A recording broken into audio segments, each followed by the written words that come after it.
Hey guys, I'm not even sure how to start this video, honestly. I have tried to film this 2 other times.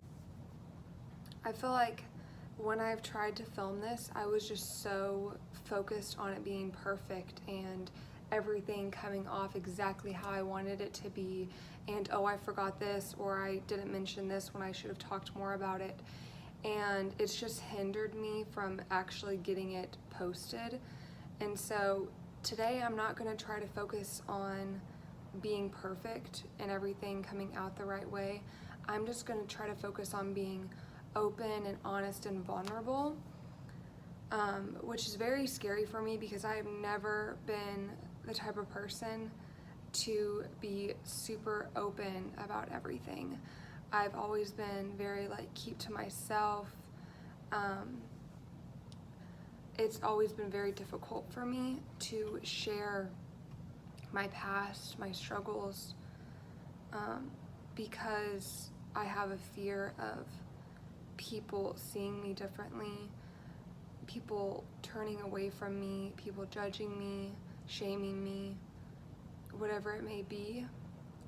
And so that has been a huge factor into me not wanting to share my story because I'm afraid.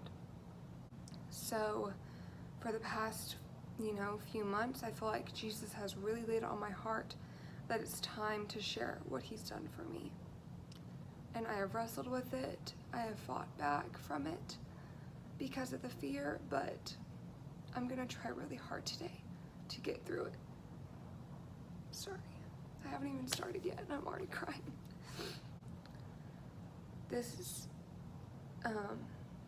video is gonna be a mess probably, but something that one of my friends told me a while back that has actually really stuck with me and encouraged me to do this is that she said, your testimony isn't about you.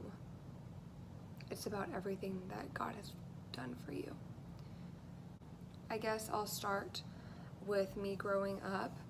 I was raised in church. I went to church for my whole entire life. Since I was born, I have gone to church. But I never really had a relationship with Jesus at all. I would go to church, I would raise my hands during worship, sit through the sermons, go to church camps, everything, look the part, but I never truly knew what salvation really felt like. I asked Jesus into my heart at the age of 6 or something like that. But after that, that's pretty much it. I would pray when I went to the altar, but in general, I just didn't really have a relationship with Jesus. I didn't know him. I didn't know what that would look like to truly be saved and have a relationship with him.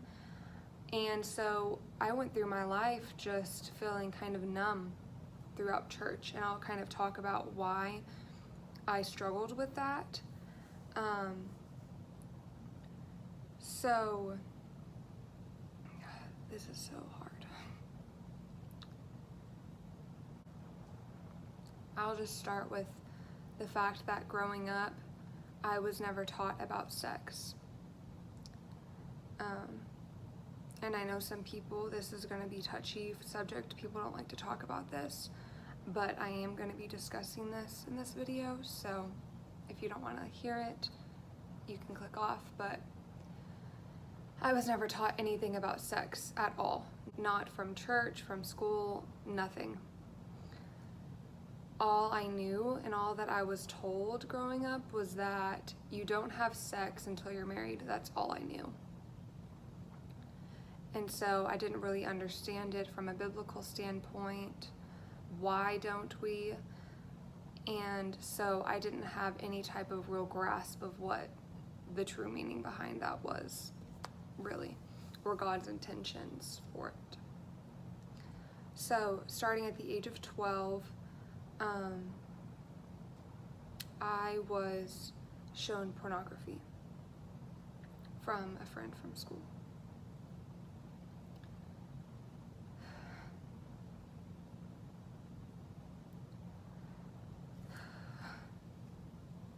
Sorry.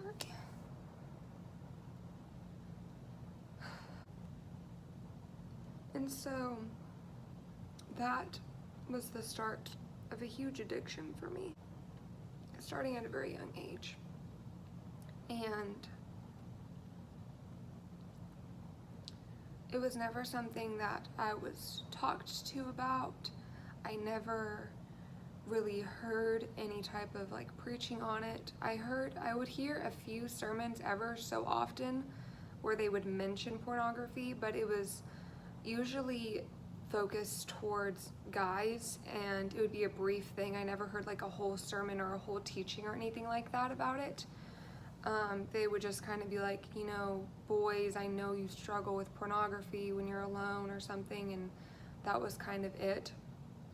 And so I was left feeling completely alone and isolated, that I was the only one that struggled with it, that I was disgusting, I was messed up, and I was the only person, especially like the only girl that would struggle with this type of problem. And so this led to years of addiction for me and struggles. So that would lead to talking to boys online. And I was very young during this, obviously starting at 12. So talking to guys, and then that even led into high school.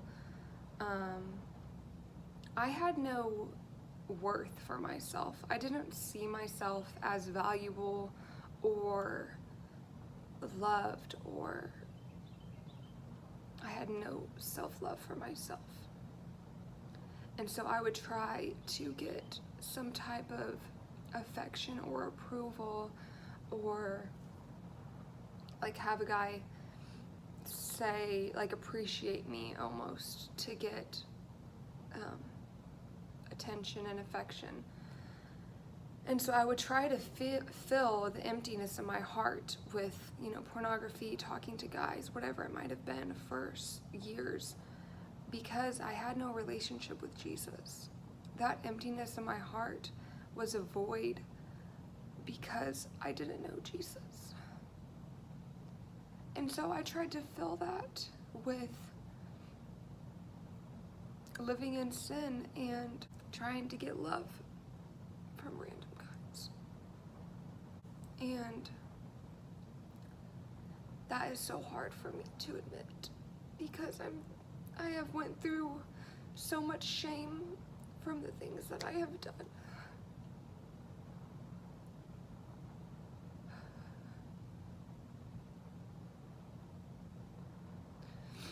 But that is not who I am anymore. I am a whole new person now. And I will not let shame and guilt from my past tear me down and keep me from speaking my truth. So, something that really didn't help was that it is so normalized in modern society. Pornography is normalized, sexting and, you know, sending nudes is normalized. Yes, like in high school, everyone's just like, everybody does it, it's normal, that's what you do when you're a teenager. And it's so downplayed and normalized that people don't realize the massive consequences and tolls that it takes on you, and the years of pain and struggle as it brings. Something that has helped me is hearing people openly talk about that, having that struggle, how they overcame it, because so many people struggle with it, way more than I think we realize. I've heard pastors speak on it. Pastor Mike Todd, I really enjoy his preaching, and he has openly talked about his struggles with it. And that is very encouraging to me. Something else that played a role into my struggles was when I was 14, I had a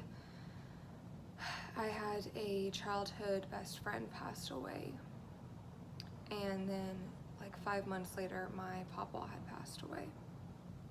And so I went into a deep depression then, feeling again empty and numb. I had such a huge void in my heart. And so the depression would lead to anxiety. Anxiety would lead to even me being so low as to have suicidal thoughts. Because I didn't feel like I had any purpose in my life. I felt like I didn't have any value or meaning or purpose.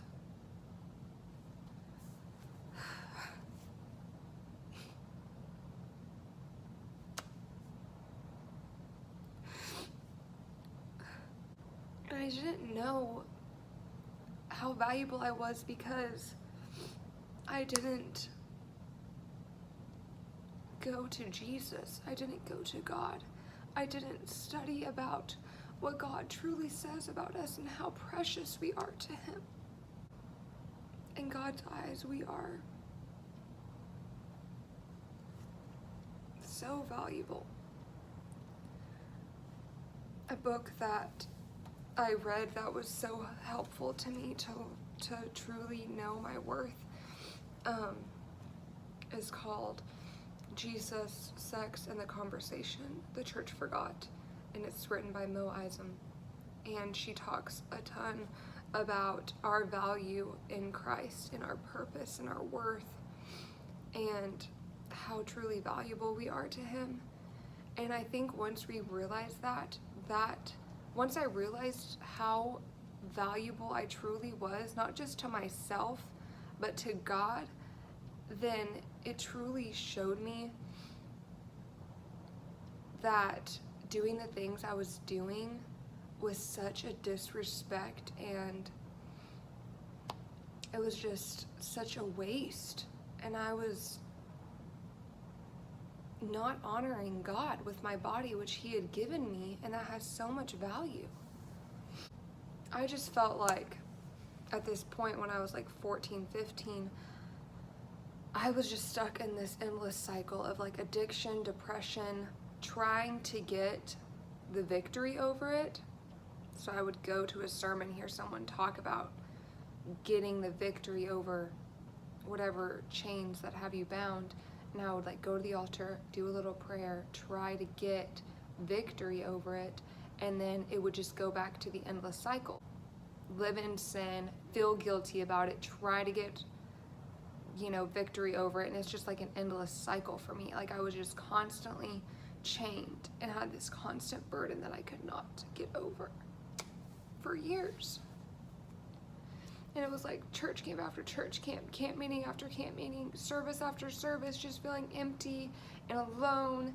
And I just felt like I just didn't have a connection to God, and I didn't know why. I just felt like the outcast, and I would be so bored in church. I would sit there. I didn't want to go to church because I just felt numb. This continued on, and starting at the age of 16, I got into my first real relationship.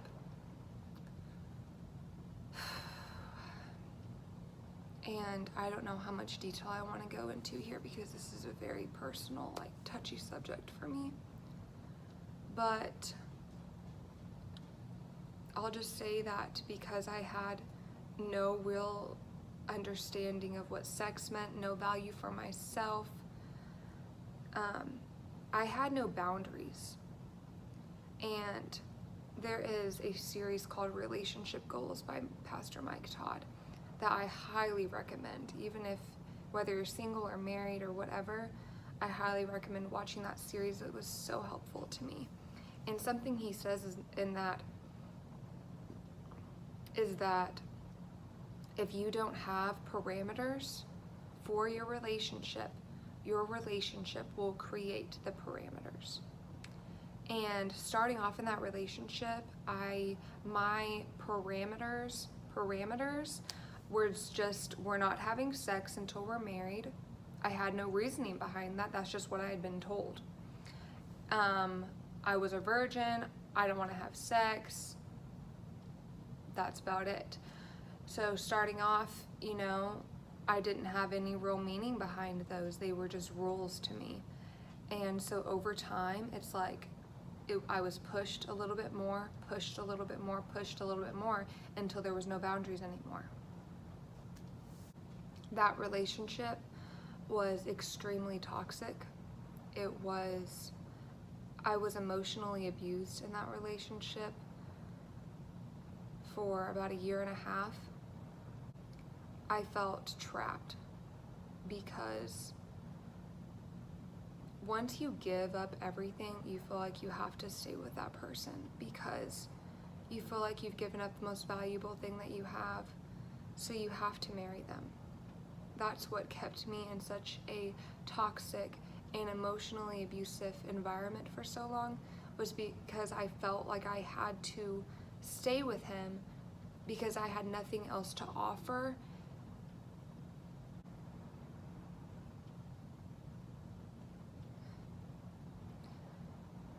So that relationship was just a huge downfall for me.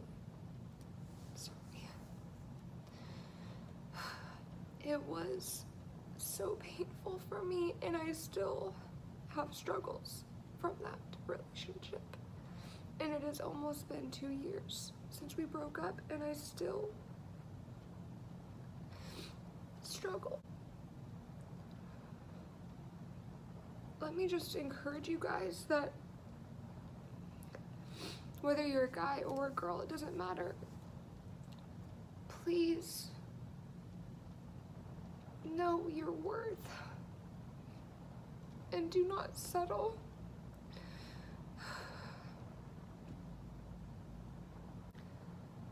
Because I didn't know my worth, I let someone treat me awful.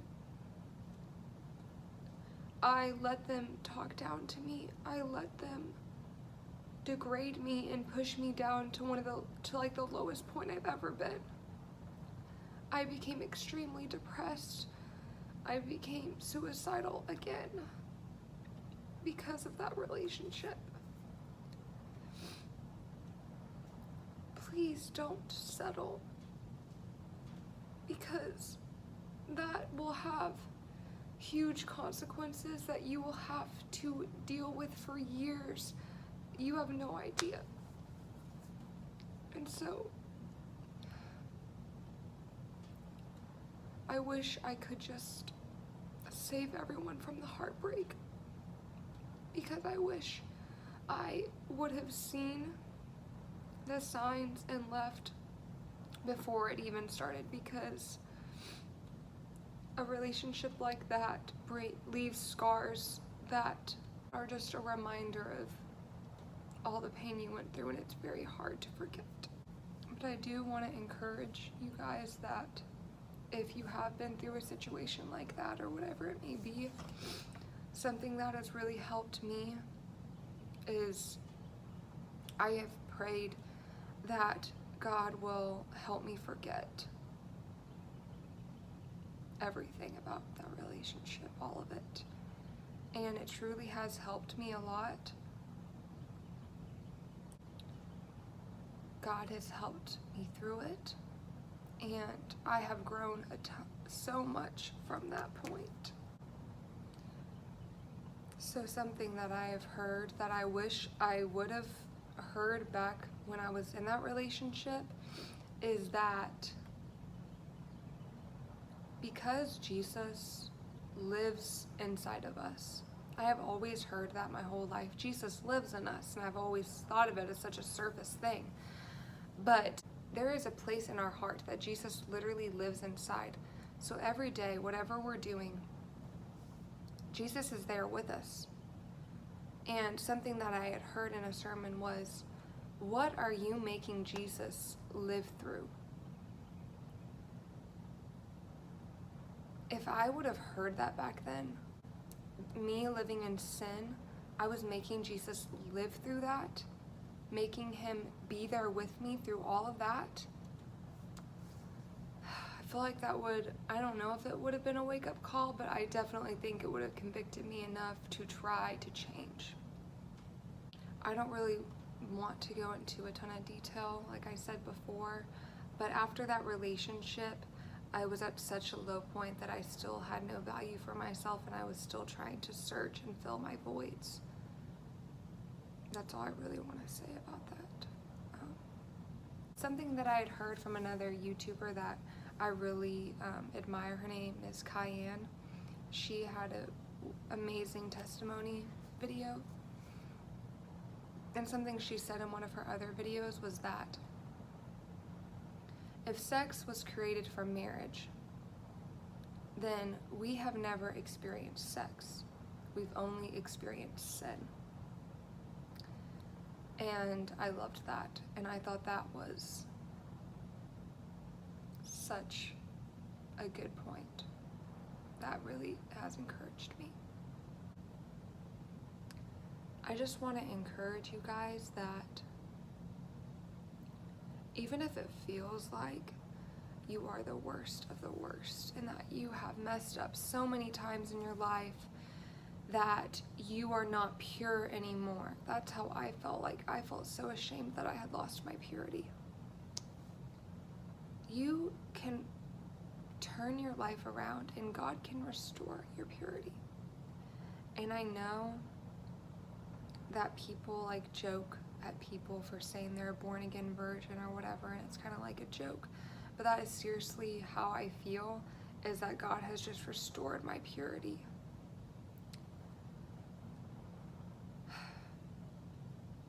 And making the decision that, like, from now on, I am not going to give myself away and I'm going to wait until I am married is very powerful. Even if you haven't done that your whole life and you have messed up or you have whatever, making that commitment now, God is going to love you for that.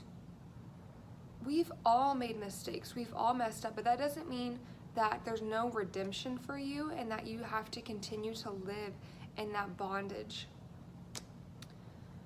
So, what has been a big turning point for me just in this past year? I'm not gonna act like all of these things that happened were so long ago.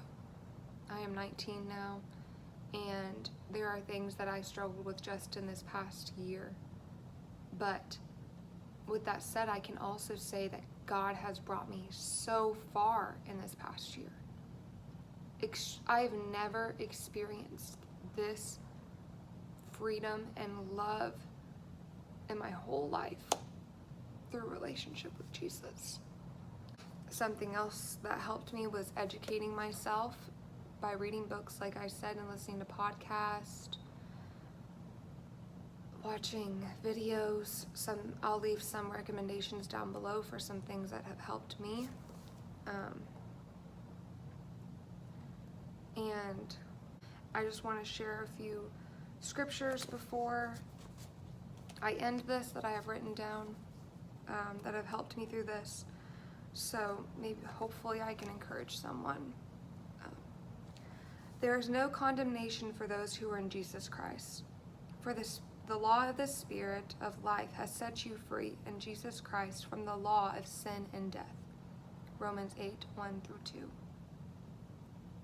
And then 2 Corinthians 5:17 says, this means that anyone who belongs to Christ has become a new person.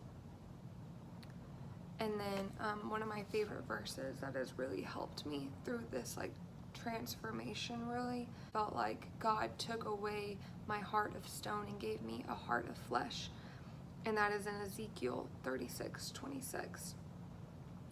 And then something else that has really helped me is that when you go through addiction to whatever it may be, I can only speak from my experience through my addiction with pornography. My mind was filled with dark things. And that was one of my biggest battles through the years, was my mind and not being able to move past that, and I just felt like I was constantly like being tortured with my own thoughts.